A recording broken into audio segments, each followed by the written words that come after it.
스마트폰이라고 불리는 아이폰과 갤럭시가 있는데 어떤 사람은 스마트를 기계적 차이로 느끼고 또 어떤 사람은 문화적 차이로 느낍니다.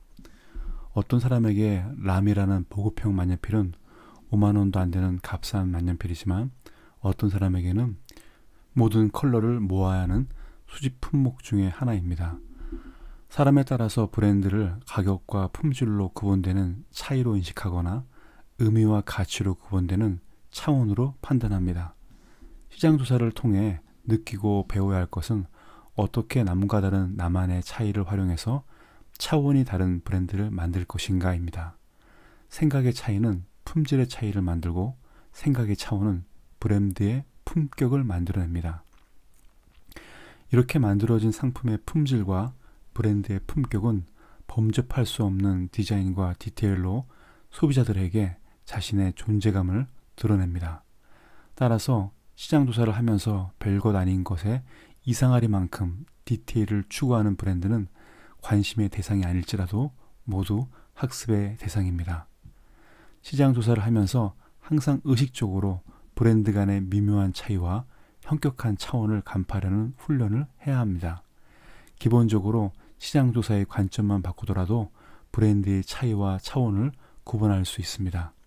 셀러리맨과 창업자, 학생과 창업자, 그리고 주부와 창업자, 이처럼 자신을 예전 사람과 다른 사람으로 분리시키는 시점에서 관점이 바뀝니다. 시점이 바뀌는 순간 소비자가 아니라 창조자의 눈을 가지게 되어 창업의 시점을 가질 수 있습니다. 시점은 문학 용어로서 서술의 초점으로 이야기를 구성할 때 사용하는 용어입니다. 어떤 시점으로 이야기를 풀어갈 것인가에 따라서 1인칭 주인공 시점, 1인칭 관찰자 시점, 전지적 시점, 그리고 작가 관찰자 시점으로 나뉠 수 있습니다. 즉 시점에 따라서 이야기는 입체적으로 변하고 당신을 사건에 밀어넣기도 하며 관음증을 유발하고 그리고 감정이입도 시킬 수 있습니다. 시장을 어떻게 볼 것인가 그리고 어떤 것을 볼 것인가는 숙련된 마케터도 할 수 있습니다.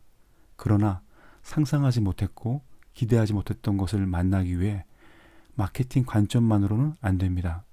시장 조사에서 차원과 시점으로 바뀐 것은 앞서 말했듯이 일상에서 놀라움을 발견하기 위해서입니다. 창업을 한다면 시장 조사를 할 때처럼 소비자의 관점이던 3인칭 시점을 버려야 합니다. 1인칭 시점으로 바꿔야 합니다. 1인칭 시점에 감정이입을 하기 위해서는 자신을 다음 주에 창업할 예비 창업자라고 설정하는 것이 필요합니다. 시장 조사를 하다 넋놓고 아이쇼핑으로 빠지는 것을 막기 위함입니다. 기업에서 브랜드를 런칭할 때 가상의 소비자를 만들거나 매장을 만드는 시나리오 런칭이라는 것이 있습니다. 소비자가 매장에 들어온 이유, 소비자가 감동받은 것, 소비자가 이상하게 생각해서 물어보았던 질문을 비롯해서 가상의 소비자와 가상의 매장에서 어떤 상호작용이 일어난지를 3인칭 관점에서 쓰는 일입니다. 이런 방법을 통해 익숙한 실생활에서 한 걸음 뒤로 물러나서 객관적인 시장 상황을 조망할 수 있습니다. 창업자가 소설가는 아니지만 소설가의 시점을 가지고 마음속에 등장인물을 만들어 글을 써보며 자기 안에 상당히 많은 인격들이 숨어 있는 것을 알게 됩니다. 다양한 인격을 통해서 자신의 창업에 관한 색다른 시점을 가질 수 있습니다. 샘플로 하나 소개하겠습니다. 오후 5시에 밤 호두 식빵을 만들 모든 재료가 떨어졌다. 권미는 당황했다. 하지만 부산에서 임신한 아내를 위해 서울로 급히 올라왔다는 예비 아빠를 위해 재료를 사기로 하고 그와 같이 시장을 보러 갔다. 김민철은 서울에서 결혼한 후 인사이동을 발령을 받아 부산에서 일하고 있는 29살의 젊은 친구다. 김민철은 원래 권민이 운영하는 빵집에서 아르바이트도 하던 친구인데 이 빵집에서 손님과 만나 결혼까지 했다. 유독 밤 호두 식빵을 좋아하는 부인을 위해 늘 권민에게 특별히 부탁하였고 결국에는 결혼에 성공한 것이다. 이렇게 런칭할 매장을 소설로 써보는 또 다른 이유는 함께 일할 사람들에게 브랜드의 컨셉과 목적을 단어로 전달하는 것이 아니라 감정으로 전달해서 오래 기억되고 공감을 만들기 위함입니다. 브랜드 월과 브랜드 박스의 자료를 통해서 매장의 간판은 왜 초록색으로 정했는지, 왜 빵은 모두 9가지로 만들었는지, 그리고 왜 손님들과 함께 매월 한 번씩 자원봉사를 나가는지에 관해서 창업 소설을 써보면 머릿속에서 미래의 브랜드 모습이 개연성 있게 구축될 것입니다.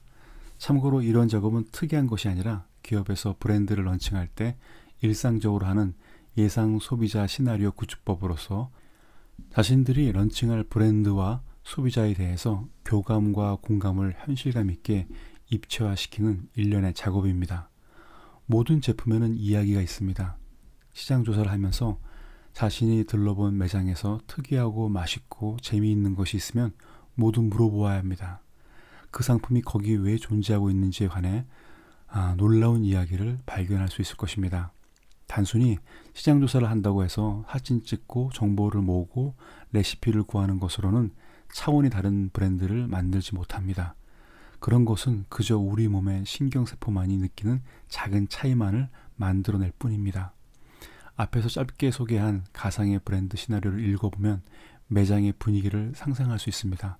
빵의 냄새와 주인의 얼굴, 그리고 그가 가져가게 될 밤호두식빵의 크기와 포장지도 상상할 수 있습니다. 아직 존재하지 않은 것이지만 독창성을 가지고 그려본 브랜드 가상 시나리오는 평범한 빵을 우리에게 의미 있는 특별함으로 만들 수 있습니다.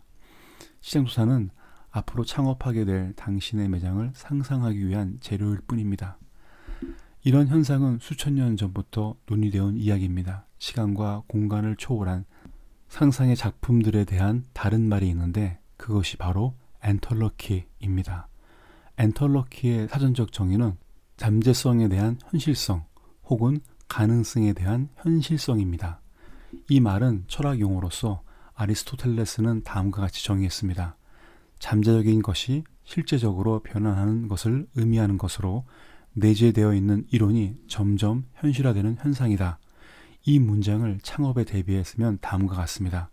창업이란 상상하여 만든 매장과 브랜드 시나리오가 브랜드 월과 박스를 통해서 실제적으로 변화되며 나의 철학과 가치가 현실화되는 과정이다. 시장조사를 단지 두 눈으로 찾거나 확인하는 것으로 그치지 말고 눈을 감고 없는 매장을 그려보는 상상의 시장조사를 해보십시오. 상상력 예찬론자인 아인슈타인이 이야기를 다시 한번 들어보겠습니다. 나는 직감과 직관, 사고 내부에서 본질이라고 할 수 있는 이미지가 먼저 떠오른다. 말이나 숫자는 이것의 표현 수단에 불과하다. 새로움을 찾고자 한다면 상상력으로 발견하고 창작해야 합니다. 여기서 브랜드의 영혼이 생깁니다. 상상력을 발휘해서 자신이 미래에 창업할 매장과 손님을 먼저 만나보십시오. 그리고 그들이 불평하는 이야기와 요구들을 들어보십시오. 아마도 시장조사를 할 때 예전과 또 다른 관점을 가지게 될 것입니다. 오늘은 여기까지 하겠습니다. 감사합니다.